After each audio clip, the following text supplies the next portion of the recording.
ॐ श्रीगणेशाय नमः।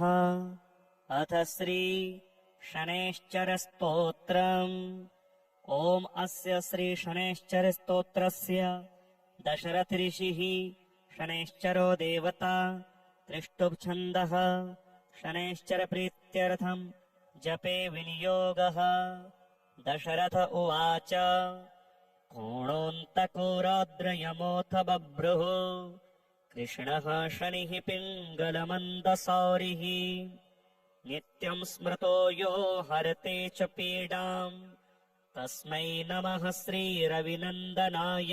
सुरासुरः किम् पुरुषोर्गेन्द्रा गन्धर्वविद्याधरपन्नगाश्च पीड्यन्ति सर्वे विषमस्थितेन तस्मै नमः श्रीरविनन्दनाय। नरा नरेन्द्राः पशवो मृगेन्द्रा वन्याश्च ये कीटपतङ्गभृङ्गाः पीड्यन्ति सर्वे विषमस्थितेन तस्मै नमः श्रीरविनन्दनाय। देशाश्च दुर्गाणि वनानि यत्र सेनानिवेशः पुरपत्तनानि पीड्यन्ति सर्वे विषमस्थितेन तस्मै नमः श्रीरविनन्दनाय। तिलैर्यवैर्माशगुडान्नदानैर्लोहेन नीलाम्बरदानतो वा प्रीणाति मन्त्रैर्निजवासरे च तस्मै नमः श्रीरविनन्दनाय। प्रयागकूले यमुनातटे च सरस्वती पुण्यजले गुहायाम् यो योगिनाम् ध्यानगतोऽपि सूक्ष्मस्तस्मै नमः श्रीरविनन्दनाय। अन्यप्रदेशात् स्वगृहम् प्रविष्टस्तदीयवारे स नरः सुखी स्यात् गृहात् गतो यो न पुनः प्रयाति तस्मै नमः श्रीरविनन्दनाय। स्रष्टा स्वयम्भूर्भुवनत्रयस्य त्राता हरीशो हरते पिनाकी एकस्त्रिधारिज्ञजुगुसाममूर्तिस्तस्मै नमः श्रीरविनन्दनाय। शन्यष्टकम् यः प्रयतः प्रभाते नित्यम् सुपुत्रेः पशुबान्धवैश्च पठेत्तु सौख्यम् भुवि भोगयुक्तः प्राप्नोति निर्वाणपदम् तदन्ते। पूर्णस्थः पिङ्गलो बभ्रुः कृष्णो रौद्रोऽन्तको यमः सौरिः शनैश्चरो मन्दः पिप्पलादेन संस्तुतः। एतानि दश नामानि प्रातरुत्थाय यः पठेत् शनैश्चरकृता पीडा न कदाचिद् भविष्यति। श्रीराहुस्तोत्रम्। नमस्ते दैत्यरूपाय देवारिम् प्रणमाम्यहम् नमस्ते सर्वभक्ष्याय घोररूपाय वै नमः। त्वम् ब्रह्मा वरुणो देवस्त्वम् विष्णुस्त्वम् हरि शिवः मर्त्यलोके भवान् प्रीतः संसारजनतारकः। कोटपर्वतदुर्गाणि नगराणि पुराणि च यस्य क्रोधवशाद्भस्मी भवन्ति क्षणमात्रकम्। धूम्रवर्णो भवान् राहो रक्ताक्षः पिङ्गलोपमः क्रूरग्रहस्तथा भीमो यमरूपो महाबलः। यस्य स्थाने पञ्चमेऽपि षष्ठे चैव तृतीयके दशमेकादशे चैव तस्य श्रेयः करोत्पलम्। अन्नम् खड्गम् च यद्दत्तम् राहवे सुफलप्रदम्। पृथिव्याम् ब्रह्मपीडाम् च गोपीडाम् तन्निवारयेत्। कृमिकीटपतङ्गेषु चरन्तम् सचराचरम् गोदानम् भूमिदानम् च यन्नम् वस्त्रम् च दापयेत्। सौवर्णरोप्यदानम् च कन्यादानम् च तत्स्यणात्। एतद्दानम् च सम्पूर्णम् राहुमोक्षकरम् नृणाम्। अस्य स्तोत्रस्य माहात्म्याद्राहुपीडा विनश्यति। रक्ताक्षो धूम्रवर्णाभो विजितारिर्महाबलः अबाहुश्चान्तरिक्षस्थः स राहुः प्रीयताम् मम। श्रीकेतुस्तोत्रम्। ॐ अस्य श्रीकेतुस्तोत्रमहामन्त्रस्य वामदेव ऋषिः अनुष्टुप् केतुर्देवताम् केतुप्रसादसिद्ध्यर्थे जपे विनियोगः। गौतम उवाच मुनीन्द्रसूत तत्त्वज्ञ सर्वशास्त्रविशारद सर्वरोगहरम् ब्रूहि केतुः स्तोत्रमनुत्तमम्। सूत उवाच शृणु गौतम वक्ष्यामि स्तोत्रमेतदुनुत्तमम्। गुह्याद्गुह्यतमम् केतुः ब्रह्मणा कीर्तितम् पुरा।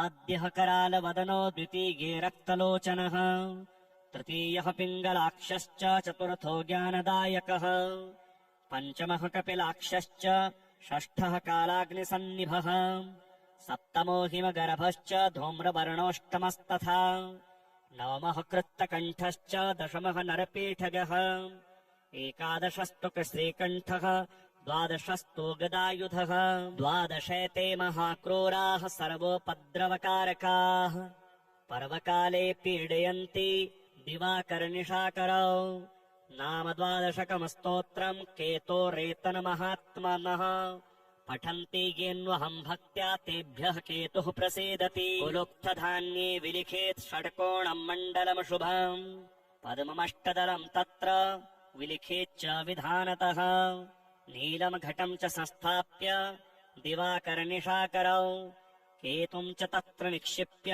पूजयित्वा विधानतः स्तोत्रमेतत् पठित्वा च ध्यायन् केतुम् वरप्रदम् ब्राह्मणम् स्तोत्रियम् शान्तम् पूजयित्वा कुटुम्बिनम् केतोः करालवक्त्रस्य प्रतिमाम् वस्त्रसंयुताम् कुम्भादिभिश्च संयुक्ताम् चित्रातारे प्रदापयेत् दानेनानेन सुप्रीतः केतुः स्यात्तस्य सौख्यदः वत्सरम् प्रयता भूत्वा पूजयित्वा विधानतः मूलमष्टोत्तरशतम् ये जपन्ति नरोत्तमाः तेषाम् केतुप्रसादेन न कदाचिद्भयम् भवेत्। ॐ श्रीगणेशाय नमः। अथ श्री शनैश्चरस्तोत्रम्। ॐ अस्य श्रीशनैश्चरस्तोत्रस्य दशरथ ऋषिः शनैश्चरो देवता त्रिष्टुप्छन्दः शनैश्चरप्रीत्यर्थम् जपे विनियोगः। दशरथ उवाच कोणोऽन्तको रौद्रयमोऽथ बभ्रुः कृष्णः शनिः पिङ्गलमन्दसौरिः नित्यम् स्मृतो यो हरते च पीडाम् तस्मै नमः श्रीरविनन्दनाय।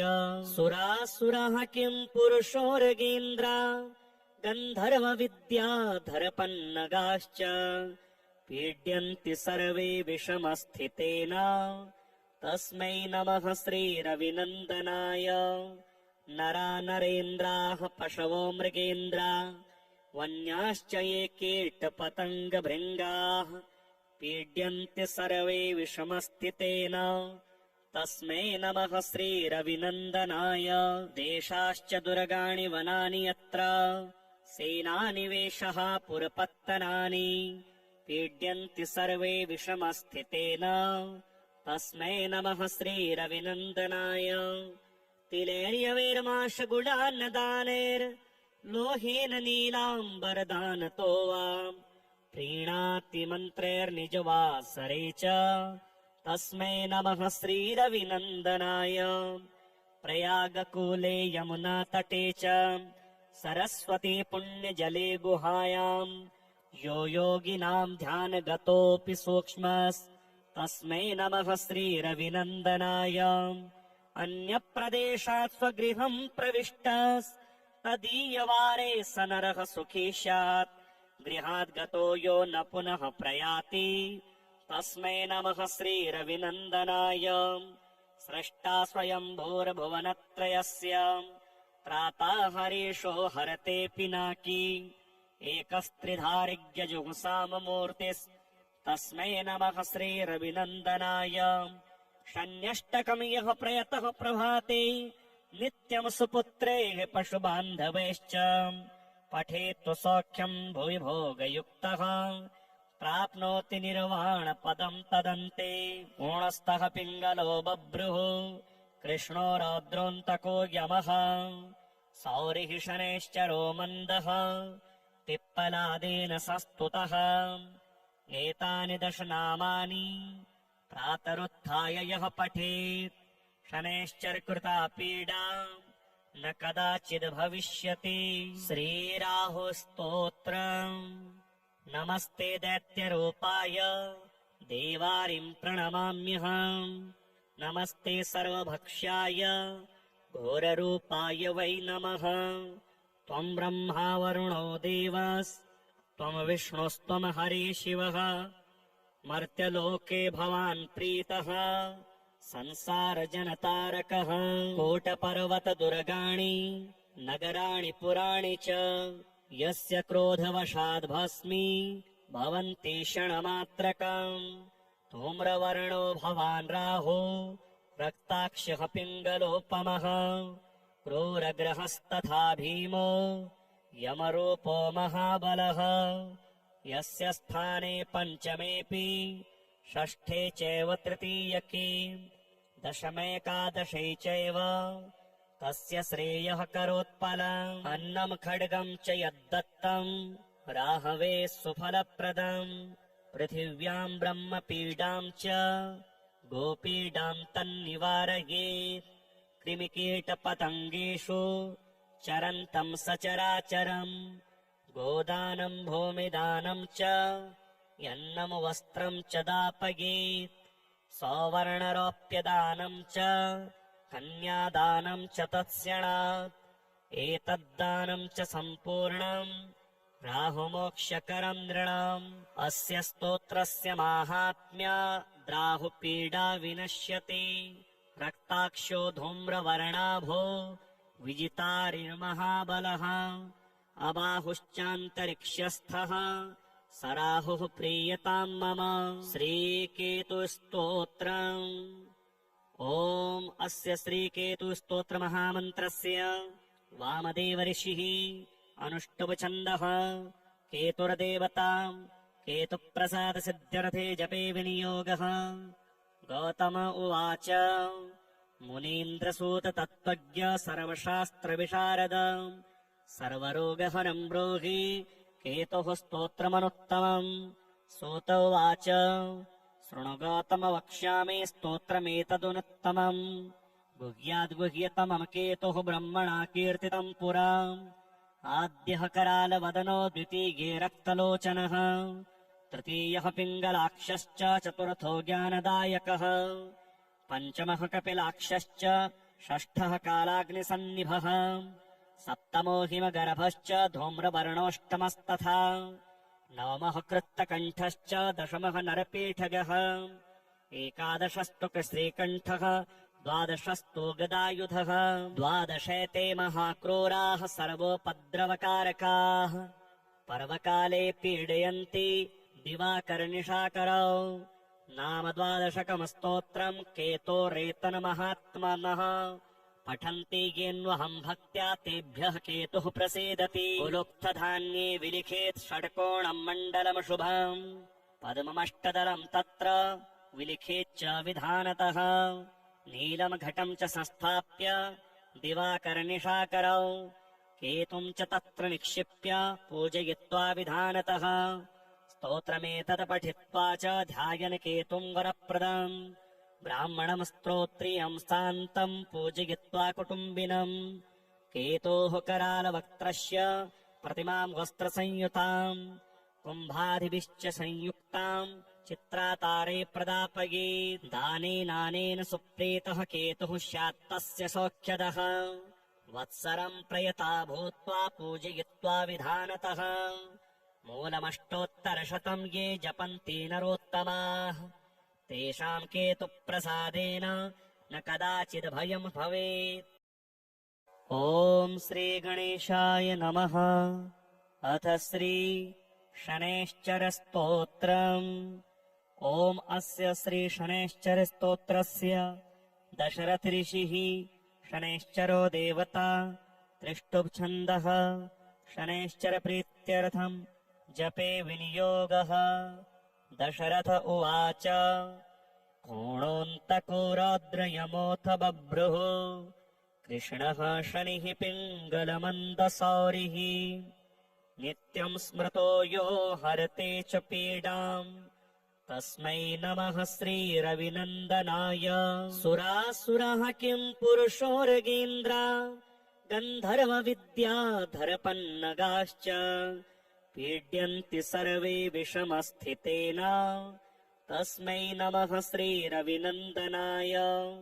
नरा नरेन्द्राः पशवो मृगेन्द्रा वन्याश्च ये कीटपतङ्गभृङ्गाः पीड्यन्ति सर्वे विषमस्थितेन तस्मै नमः श्रीरविनन्दनाय।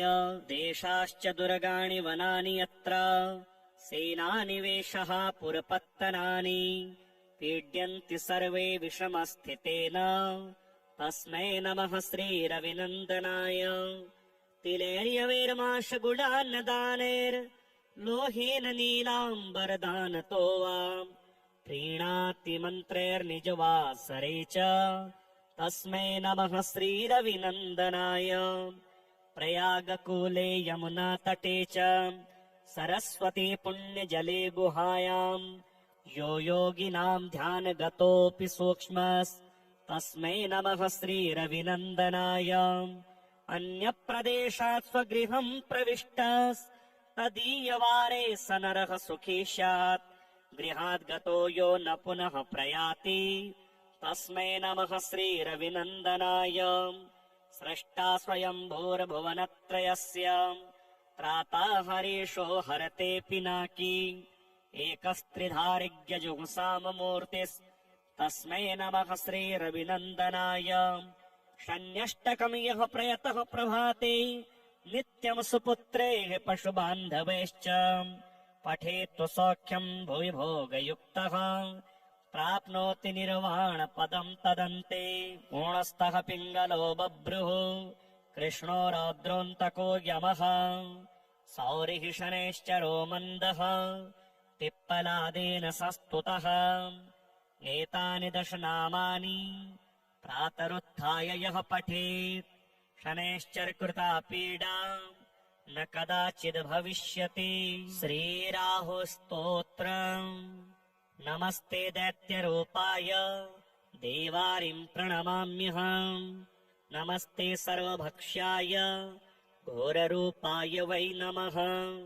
त्वम् ब्रह्मा वरुणो देवस्त्वम् विष्णुस्त्वम् हरि शिवः मर्त्यलोके भवान् प्रीतः संसारजनतारकः। कोटपर्वतदुर्गाणि नगराणि पुराणि च यस्य क्रोधवशाद् भस्मी भवन्ति क्षणमात्रकम्। धूम्रवर्णो भवान् राहो रक्ताक्षः पिङ्गलोपमः क्रूरग्रहस्तथा भीमो यमरूपो महाबलः। यस्य स्थाने पञ्चमेऽपि षष्ठे चैव तृतीयके दशमेकादशे चैव तस्य श्रेयः करोत्पलम्। अन्नम् खड्गम् च यद्दत्तम् राहवे सुफलप्रदम्। पृथिव्याम् ब्रह्मपीडाम् च गोपीडाम् तन्निवारयेत्। कृमिकीटपतङ्गेषु चरन्तम् सचराचरम् गोदानम् भूमिदानम् च यन्नम् वस्त्रम् च दापयेत्। सौवर्णरोप्यदानम् च कन्यादानम् च तत्स्यणात्। एतद्दानम् च सम्पूर्णम् राहुमोक्षकरम् नृणाम्। अस्य स्तोत्रस्य माहात्म्याद्राहुपीडा विनश्यति। रक्ताक्षो धूम्रवर्णाभो विजितारिर्महाबलः। अबाहुश्चान्तरिक्षस्थः स राहुः प्रीयताम् मम। श्रीकेतुस्तोत्रम्। ॐ अस्य श्रीकेतुस्तोत्रमहामन्त्रस्य वामदेवऋषिः अनुष्टुप्छन्दः केतुर्देवता केतुप्रसादसिद्ध्यर्थे जपे विनियोगः। गौतम उवाच मुनीन्द्रसूत तत्त्वज्ञ सर्वशास्त्रविशारद सर्वरोगहरम् ब्रूहि केतुः स्तोत्रमनुत्तमम्। सूत उवाच शृणु गौतम वक्ष्यामि स्तोत्रमेतदुनुत्तमम्। गुह्याद्गुह्यतमम् केतुः ब्रह्मणा कीर्तितम् पुरा। आद्यः करालवदनो द्वितीये रक्तलोचनः तृतीयः पिङ्गलाक्षश्च चतुर्थो ज्ञानदायकः पञ्चमः कपिलाक्षश्च षष्ठः कालाग्निसन्निभः सप्तमो हिमगर्भश्च धूम्रवर्णोऽष्टमस्तथा नवमः कृत्तकण्ठश्च दशमः नरपीठगः एकादशस्तु श्रीकण्ठः द्वादशस्तु गदायुधः द्वादशेते महाक्रूराः सर्वोपद्रवकारकाः पर्वकाले पीडयन्ति दिवाकरनिशाकरौ नाम द्वादशकमस्तोत्रम् केतोरेतनमहात्मनः पठन्ति येन्वहं भक्त्या तेभ्यः केतुः प्रसीदति कुलुप्तधान्ये विलिखेत् षड्कोणम् मण्डलम् शुभम् पद्ममष्टदलम् तत्र विलिखेच्च विधानतः नीलम् घटम् च संस्थाप्य दिवाकरनिशाकरौ केतुम् च तत्र निक्षिप्य पूजयित्वा विधानतः स्तोत्रमेतत् पठित्वा च ध्यायन् केतुम् वरप्रदम् ब्राह्मणम् स्तोत्रियम् शान्तम् पूजयित्वा कुटुम्बिनम् केतोः करालवक्त्रस्य प्रतिमाम् वस्त्रसंयुताम् कुम्भादिभिश्च संयुक्ताम् चित्रातारे प्रदापयेत् दानेनानेन सुप्रीतः केतुः स्यात्तस्य सौख्यदः वत्सरम् प्रयता भूत्वा पूजयित्वा विधानतः मूलमष्टोत्तरशतम् ये जपन्ति नरोत्तमाः तेषाम् केतुप्रसादेन न कदाचिद् भयम् भवेत्। ॐ श्रीगणेशाय नमः। अथ श्री शनैश्चरस्तोत्रम्। ॐ अस्य श्री शनैश्चरस्तोत्रस्य दशरथ ऋषिः शनैश्चरो देवता त्रिष्टुप् छन्दः शनैश्चर प्रीत्यर्थम् जपे विनियोगः। दशरथ उवाच कोणोऽन्तको रौद्रयमोऽथ बभ्रुः कृष्णः शनिः पिङ्गलमन्दसौरिः नित्यम् स्मृतो यो हरते च पीडाम् तस्मै नमः श्रीरविनन्दनाय। सुरासुरः किम् पुरुषोर्गेन्द्र गन्धर्वविद्याधरपन्नगाश्च पीड्यन्ति सर्वे विषमस्थितेन तस्मै नमः श्रीरविनन्दनाय। नरा नरेन्द्राः पशवो मृगेन्द्रा वन्याश्च ये कीटपतङ्गभृङ्गाः पीड्यन्ति सर्वे विषमस्थितेन तस्मै नमः श्रीरविनन्दनाय। देशाश्च दुर्गाणि वनानि यत्र सेनानिवेशः पुरपत्तनानि पीड्यन्ति सर्वे विषमस्थितेन तस्मै नमः श्रीरविनन्दनाय। तिलेर्यवैर्माशगुडान्नदानैर्लोहेन नीलाम्बरदानतो वा प्रीणाति मन्त्रैर्निजवासरे च तस्मै नमः श्रीरविनन्दनाय।